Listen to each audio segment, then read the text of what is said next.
let's talk about the trauma bond for a minute. You know, your thing with law enforcement is the second part of it's trauma informed. Can you let folks know how important understanding that trauma bond between the trafficker and the person being trafficked is? Yeah, so with that, and then that can be part of the reason why it's difficult for a survivor to want to leave because there is a bond that's happened. There's some Stockholm syndrome. So we've got to consider the fact again of who is a trafficker. So is the trafficker a caregiver? Is it a family member? You've got familial ties there to between the victim and the perpetrator.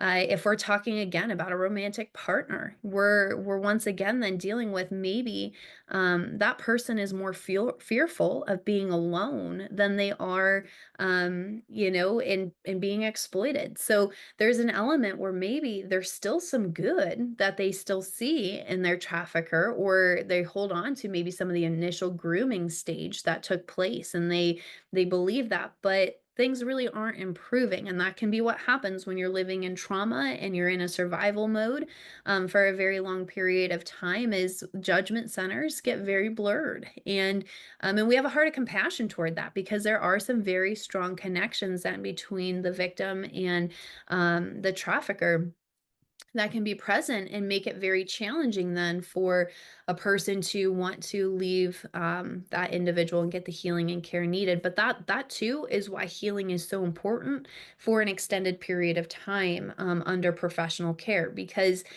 in a 30 to 60-day program, and these are very important programs for the initial meeting and assessing and dealing with those immediate needs.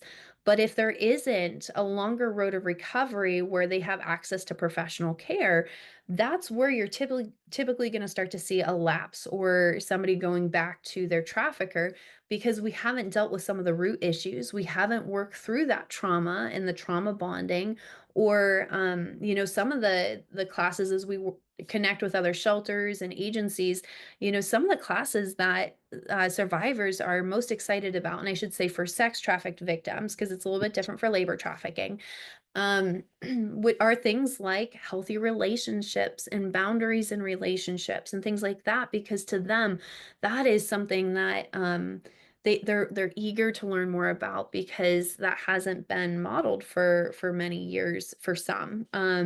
So yeah, the trauma bond is huge. And then when we talk about taking a trauma informed approach, ultimately what we're trying to do throughout the whole process is we're engaging with those survivors is we want to give them as much choice as possible and engage them in their recovery process or in the moment that we have with them. Maybe that's reporting and we're engaging and we're giving them that choice.